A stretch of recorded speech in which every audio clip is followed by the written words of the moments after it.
Hi guys, and welcome back to Christian Nerds Unite. Today we're going to talk about some of my favorite classic sci-fi novels. And we'll get to that right after this. The beginning of a new year is when many people start thinking about their goals, and I'm no exception. The Goal Process 101 ebook has helped me clarify the best and most achievable goals for me, plus helped me set a plan in place to accomplish them. I mean, this podcast is just one of the results of using the Goal Process 101 ebook. Check it out at christiannerdsunite.com/goals. It helped me. I'm sure it can help you too. Now, back to the show.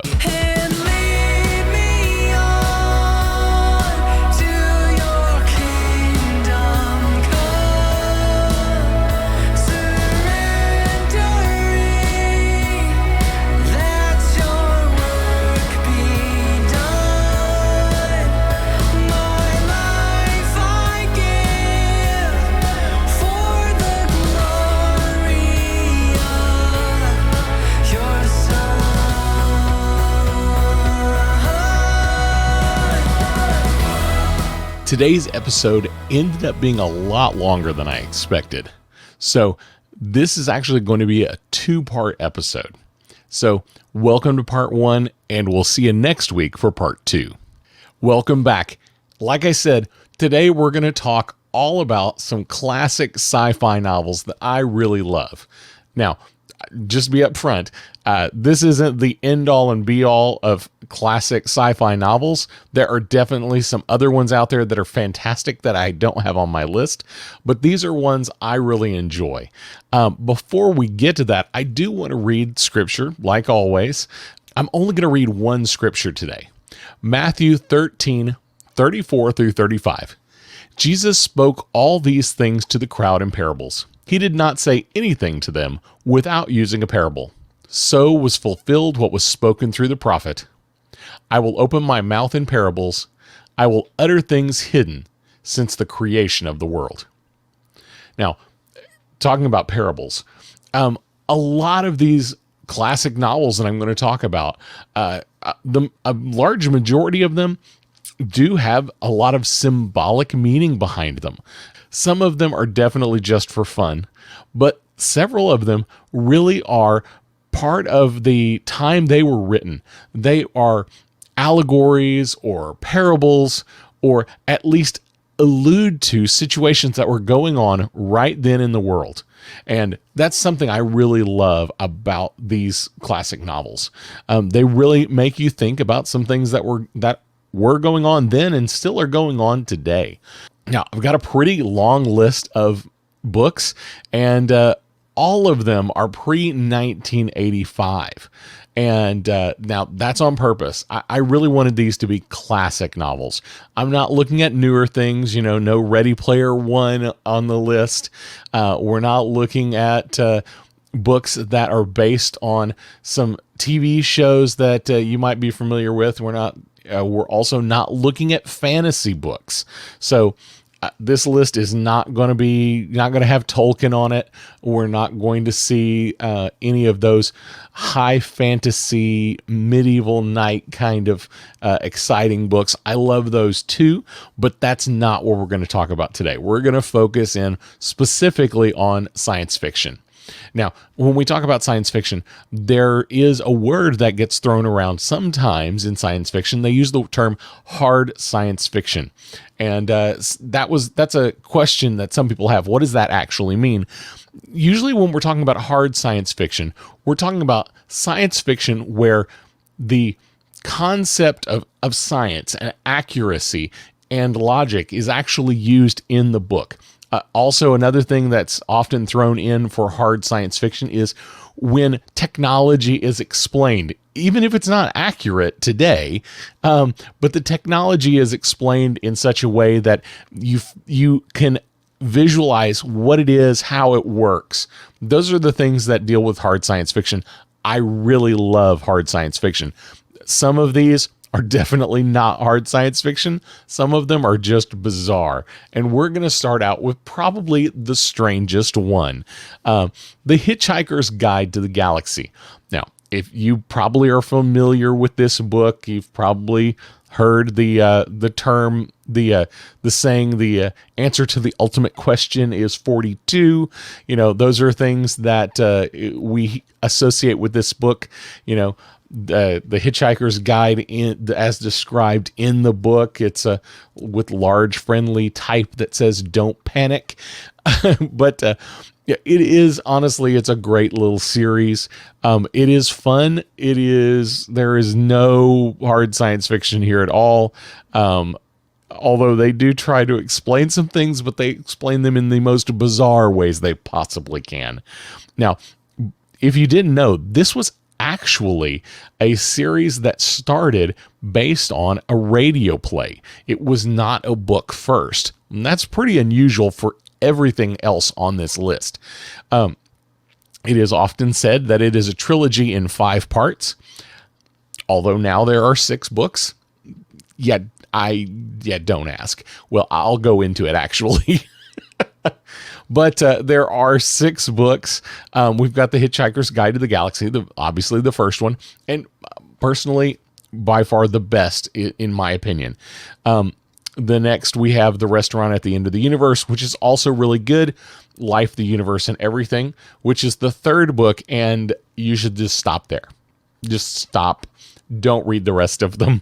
They didn't need to happen. Now, this is definitely my personal opinion, and I could be persuaded otherwise, but I doubt it.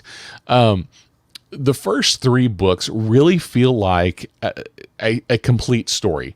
They have a complete story arc. It makes sense. Then we pick up after that. We have So Long and Thanks for All the Fish, Mostly Harmless, and then a book called And Another Thing. They all try to continue the story, but they continue the story in some strange ways that I don't feel like they fit in as good as the first 3 books did. They're not as cohesive at all. Things get shuffled around more. And if you look into it, you'll find that some of these books were actually originally going to be written as a different character even, and he decided it made more sense in the Hitchhiker's Guide to the Galaxy universe, so he switched it back. There's some weird things going on there. So I recommend reading the first 3 and just stopping at that point. Another thing to point out is that last book, the 6th book, it's called And Another Thing. It's not actually written by Douglas Adams. It is the same characters. It is an attempt to finish the 2nd trilogy, and it is endorsed by the widow of Douglas Adams, but it wasn't actually written by him. It does have the feeling of a Douglas Adams novel, but I don't think it's as good as the rest. One of the other famous quotes from this book you might have heard is, a common mistake that people make when trying to design something completely foolproof is to underestimate the ingenuity of complete fools. And that is a great example of what this book is all about. It is bizarre things, unlikely things happening, the earth being destroyed because, we're making a bypass, which is, it also ties into the very beginning of the book where his house is being destroyed to make way for a road. It definitely is an odd little collection of books, definitely worth your read. Number 2, and this is probably the newest book on I think this is actually the newest book on the list, and it's Ender's Game. And this book gets some hate, and especially since the movie came out. The movie didn't go well, and a lot of people disliked the movie. I think the Ender's Game book is really good. Now, the Ender's universe, it's vast. I'm not even sure the number of books. It may be 10 or 12. It may actually be more. but the Ender's verse is pretty substantial. We've got prequels, we've got sequels, we have parallel books, books that are telling stories that happen as Ender's story is going on, and Ender is the main character. The basic premise is Ender is a young child that has been watched and trained, and it is obvious that he's going to make a great potential military leader. They take him off to a military school and train him and to play these military games. And in the end, these are going to give you spoiler alerts right now. A lot of these books I will spoil for you. So if you don't want them spoiled, then don't read this. But I feel comfortable spoiling a book that is 35 years old now.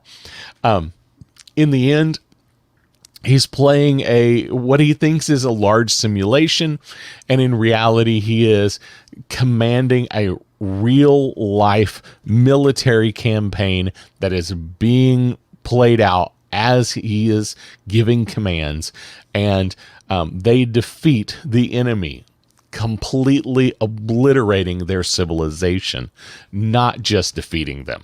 And that is a big part of this story. Ender is, has these mental issues that are going on all through the book. And we find out he struggled with all these things of being in control and being protected. And now he's the military leader. He is the guy that is going to take the earth and put them in a position where they can win this war. And once he does, the military leadership is almost appalled. They're happy that it's over, but they are appalled in the way he does it. Now, that is something that carries over into the future books, and that's something that I want to share. Two other books from the series, Speaker for the Dead and Xenocide. Honestly, these are even better books. They're much better. They're much more focused on Ender's struggle to deal with what he has done in his past. Speaker for the Dead kind of tells you in the title that he is speaking for those that he has destroyed. And then the Xenocide is kind of his exile because he destroyed this entire world, and his process that he is going through. It's the guilt, it's the remorse, and it's an attempt at redemption. It is definitely a great series. I wouldn't necessarily recommend the entire Ender's verse because it's so broad and so diverse, and it gets so strange and weird. Some of the books are really great, but the main three, Ender's Game, Speaker for the Dead, and Xenocide, make a great trilogy. Next, I have the Foundation trilogy. Now, I say the Foundation trilogy, once again, there are lots of other Foundation books as time went on. But it started out as basically a trilogy. It's a band of psychologists under the leadership of a gentleman who's created a science called psychohistory, a psychohistorian called Harry Seldon. He wants to plant a colony to encourage art, science, and technology so that they can carry on the knowledge of humans after the Galactic Empire falls, which he has predicted. And that is a big part of this story. It's the idea that you can mathematically predict things, but only on a very large scale. He can't predict what you will do tomorrow. He can't predict what a leader will do in a particular situation. But through this idea, this mathematical idea of psychohistory, which gets a little weird, it's psychology, it's history, and it's math, and they're all blended together. But through this science of psychohistory, he can predict very large scale things. He can predict that the galactic empire will end in 500 years. Now, he can't tell you how it's going to end, but he can see from everything that's going on that it will. And this gets him in big trouble with the government. And, actually the book starts out with a trial. The novels all have common threads, and they're all weaved in and out of each other, but they have vastly different settings, vastly different characters. We talked earlier about The Hitchhiker's Guide to the Galaxy. If you read you read all 6 books, basically you have one set of characters that goes all the way through, with a few odds and ends added here and there, and a couple people leaving here and there. But primarily, you follow the path of this one set of people. Foundation is not like that. Foundation is different settings, different characters, different time frames, and in some instances it's centuries between books. And even in the first book, we actually, between 2 sections of the book, we actually jump a huge period of time where all the people we were just following are no longer alive because of old age. They've simply passed away, and they've been replaced by a whole new group of people to follow. So it can get a little heavy, and it can get a little dense, and it can be hard to follow. I think it's worth your time. Another interesting thing is, if you read the broader universe from Foundation, you find out that Isaac Asimov actually ties this into his robot series. And that's something we'll mention here in just a little bit. The Foundation series started in 1942, and it is a great series. A lot of people go, how good can a sci-fi book be from 1942? It's amazing how well these old classic sci-fi books still hold up, even almost 80 years later. Another trilogy that I'm going to say is pretty good. It's really weird. And we are a Christian podcast, so I couldn't not mention them. It's the Space Trilogy from C.S. Lewis. If you've not read it, it's worth your time to read. It is a little odd. It's different than any of the other book series on this list. It's not a dense read. It's not a hard read. The novels are actually fairly short. We have this philologist. A philologist is a person who studies the history of languages, and that definitely is right up C.S. Lewis's, right up his alley. But a philologist named Edwin Ransom, he travels to Mars, he travels to Venus, and then we have a third book where he's on Earth. Now, these books were the first book, Out of a Silent Planet. It's 1938. So this is a very early book. It's not the earliest book on this list, but it's a very early book for sci-fi. But I would actually qualify this more as space fantasy than true science fiction, because it is definitely not a hard science fiction book. The technology that's talked about doesn't make sense at all. It's obvious that if C.S. Lewis understood anything about what was going on in the field of science and flight and the possibility of going to space, if he had any ideas at all, then he just ignored them and created his own little process. No, I'm not saying that's a bad thing. I'm just saying that's what this book is, and I want you to know that. So Out of a Silent Planet, it's set mostly on Mars. And Ransom voyages to Mars, discovers that Earth is actually in exile from the rest of the solar system, that all of the different planets have people living on them, but Earth has been set aside and it's been exiled from the rest.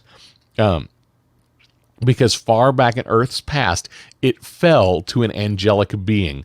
Now, once again, this is C.S. Lewis. This is the Chronicles of Narnia guy. C.S. Lewis is known for his allegory and parable stories. And this is right up there. He is highly tying this into his personal faith and belief. So he discovers that Earth's in exile. It's fallen to an angelic being. And now, to prevent contamination to the rest of the solar system, it's known as the silent planet, Earth is. And so the story follows him and people that follow him that are they're the bad guys, and they are disrupting the peace of Mars. We have a very similar story in the second novel. It's called Paralandra, in 1943, and it's set mostly on Venus. Once again, Dr. Ransom travels to Venus. It's a strange way to travel. He's traveling in a box that feels like a coffin.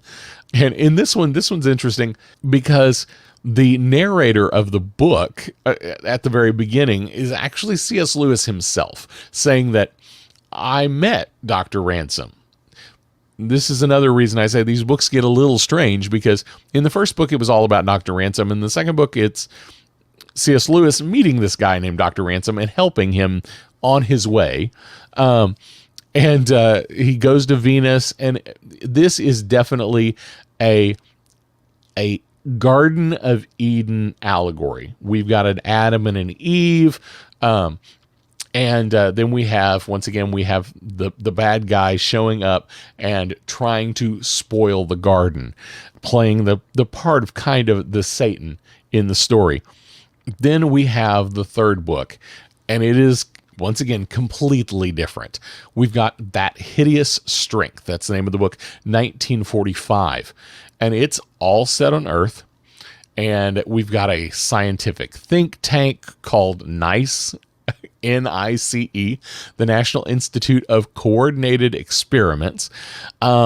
It's a secret society. They're in touch with demonic entities. So we've got that spiritual angle again. And all of these books have angelic beings existing in the universe. So that's, once again, we've got that spiritual overlay into all of these books. It's a demonic entity that these people are working with, and they plan to ravage and lay waste to the entire planet. It does get a little odd because, once again, we're following Dr. Ransom, but we get into some odd King Arthur references, and the antagonist completely changes. The first two books had the same antagonist, basically. And then the third book, we have a whole different person, a whole different group of people that are the bad guys.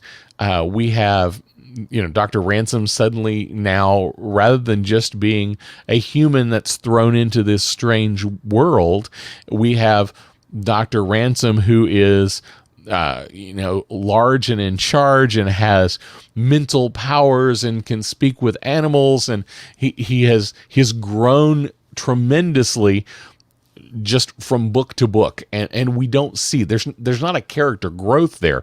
It's just instantaneous when the book starts that he is a changed person, but Dr. Ransom is still the protagonist of the book. Once again, I think these are good books. They are by far not my favorite books on this list. I think the Chronicles of Narnia books are much better from C.S. Lewis, but they are definitely worth a read. And if you like that spiritual angle in your science fiction, you will enjoy these three books. Next, we have I, Robot by Isaac Asimov. It's 1950. And many of you are probably familiar with the idea of the Robot series. These are great books. I have not read all of the Robot series. I have read some of the books where the Robot series mingles with the Foundation series, and that gets kind of interesting. And I like that section of the Foundation series a lot, because it's a lot more linear, where we're not time jumping quite as much in those books. But iRobot is very specifically, it is not a novel per se. It's a series of related and somewhat interconnected stories. Now, what I have read about how this came about, Asimov had written all of these different robot stories, and his publisher basically came to him and said, we want you to do a novel of robot, in the robot series. And, maybe you could take all of your robot stories that you have, figure out how to rework them into one cohesive novel. So rather than just turn them into a full novel that makes sense as a novel, rather than do that, he decided to choose a character, a single person, that he would set up an interview for. And she was a robo-psychologist. Yeah, you got that right. A robo-psychologist, a psychologist for robots. And so she's being interviewed by a journalist, and she begins to tell these stories about the early days of robotics and through to today, and different things that the journalist asks about. So that's where each of these stories comes from. Asimov, as you know, in iRobot, he lays out the 3 laws of robotics, and we see this across the board in tons and tons of different science fiction through the ages. We've got, the 3 basic laws. A robot may not injure a human being or, through inaction, allow a human being to come to harm. 2. A robot must obey the orders given it by human beings, except where such orders would conflict with the first law. 3. A robot must protect its own existence as long as such protection does not conflict with the first and second law. Now, this is an amazing process that Isaac Asimov set up in these 3 laws. And the premise of the book basically is robots going crazy because of the 3 laws. Either trying to fulfill them as is, the conflict that arises because of the 3 laws is a major theme throughout many of the stories. And then we see others where they have modified the 3 laws.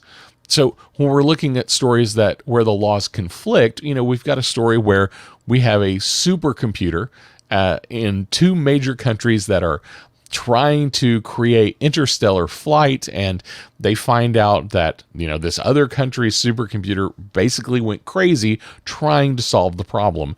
And they're trying to make sure their supercomputer doesn't go crazy as well, because once it went crazy, it was useless. So rather than modifying the 3 laws, they coax the computer into ignoring a few things along the way. And in the end, we find out that it wasn't willing to build the ship initially because it knew building the ship would kill the people that were in the ship. But once it skipped past that ability, once it skipped past the idea that it would kill them, it realized that they would come back to life at the other end. And so it was only temporarily killing them, and it was able to build a ship. It was the only one that could control it, and it sends a couple people into space, and they have a bizarre experience, and the computer still goes pretty crazy. So fascinating story. Another one of the stories where the 3 laws conflict is, it gets to a story of sending the robot out to do a very specific task, but then once it starts doing the task, it finds that it's in conflict with the 3rd law because it is going to damage itself if it proceeds to complete the task. But if it steps away from the task, then it once again is trying to obey the orders that it's given it, and it gets into an infinite loop. Then some of the stories talk about the results of modifying the three laws and how bad that can be.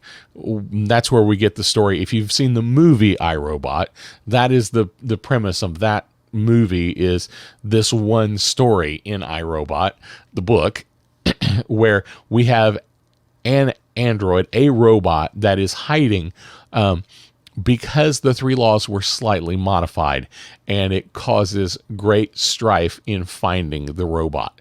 By the way, that movie is nothing like the book. So I think the book is great. I love reading this book. I probably read it, once every couple of years, just for the fun of it.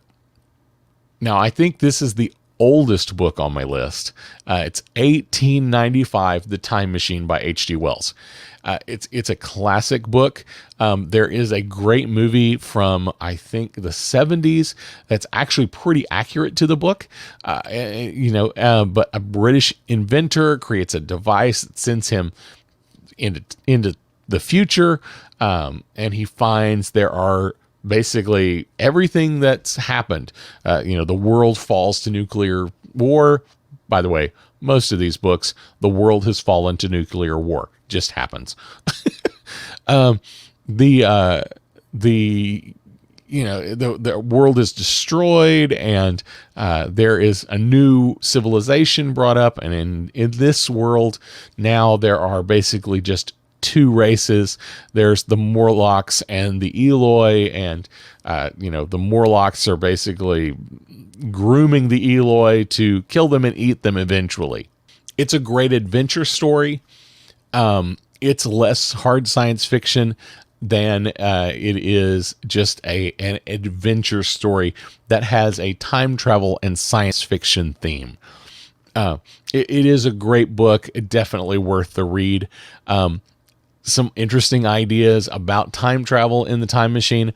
One of the big things is it is a time machine only. It does not travel in space.